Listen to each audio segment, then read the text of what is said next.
Sagantaan keenya waldoo walfaana jirtutti abbaa keenya guddaa Muktaar Shehoo nu biratti argama. Horii jabduu tan masgidaa fi madarsaa keessattis seenaa hedduu qabu.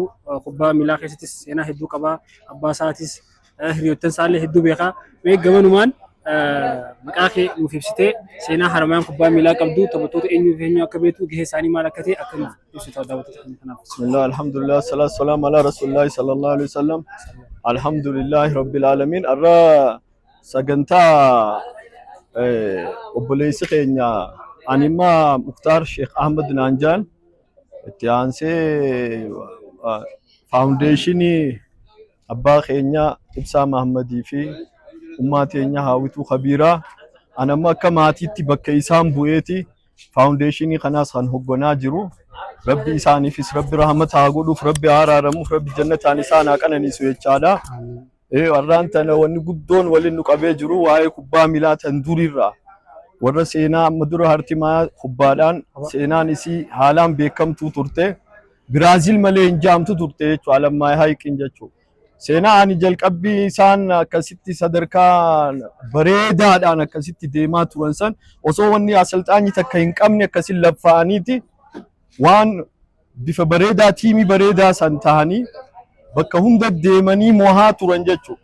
Mo'aa turre jechuudha. Ani amma sadarkaa san keessatti yeroo san amma warri beekamaan sadarkaa fide Absalaam keenya faadhaas rabbi rahmata haa godhu. Amma isaas bakka bu'eetuma rabbi rahmata haa godhuuf jannataan isaan haa qananiisu warra kutee hunda sheekoo obboleessa. Kubbaa isaa suuraa isaatiin agaree jira akkanatti jilbara kubbatti bakka isaan gizee cufa kokkobii Ilaasiif inni Ilaas Ibsaatiif inni Jamaalees ji Jamaalee Ali ji isaan kun kokkobiidha bakka akka kubbaatitti warri goolii kana naqee wanni godhu warri nu furgizee cufa isaan ture jechuudha.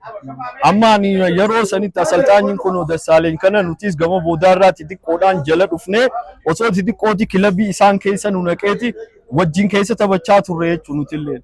Duuba nutis sadarkaa lamadaarratti osoo deemu kilabii keessa illee seennee turre. Kilabii keessa maqaan isaa maal? Alammaa Haayiqi jaaniin Alammaa Haayiqi jaaniin. Eenyufaa taphate taphattoota maqaa isaanii? Taphattoota amma yaamu kana.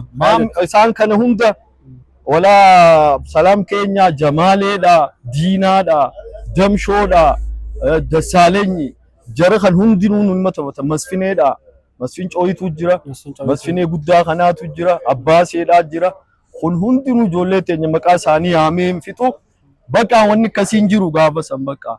Tireelingiinis nuti goonu tireelingii ajaa'iba asii kaanee ilaa isa nu geessa seeta. Asii ilaa hurra ceena laa.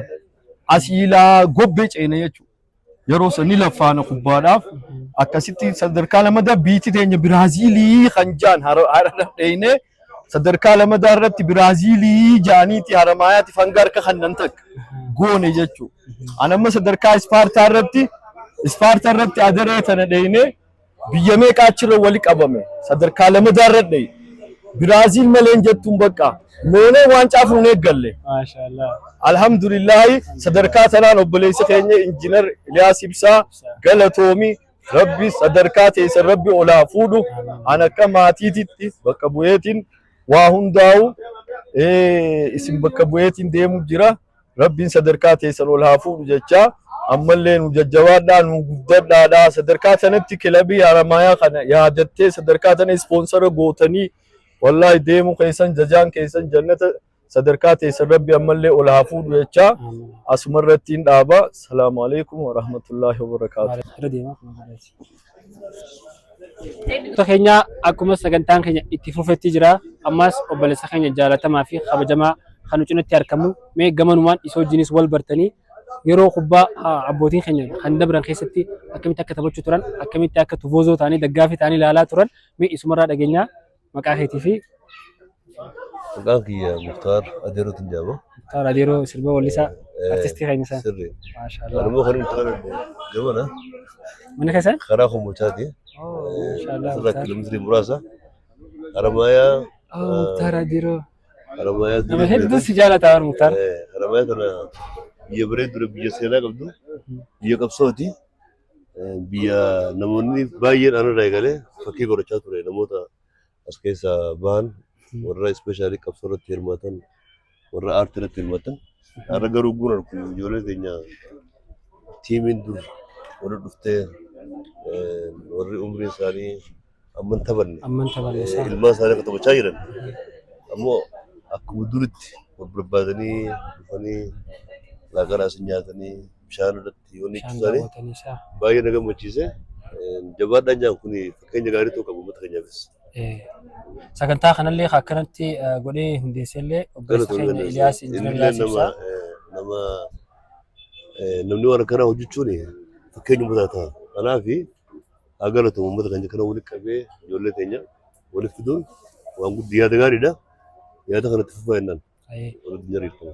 Muktaar Adeeroo galatoomishin jecha mee dhaamsa hawaasa keenya kan Haramayaatiif qabdu kan gama ispoortiitiin jechuudha. Yeroo ammaa kana ispoortiin duraaniitiif taa'ammaa wajjin qabsiisee dhaamsa qabdu ispoortiin kun jajjabeeffamuu qabaa jettee dhaamsamee hawaasa keenyaaf nu dhaamtu kana.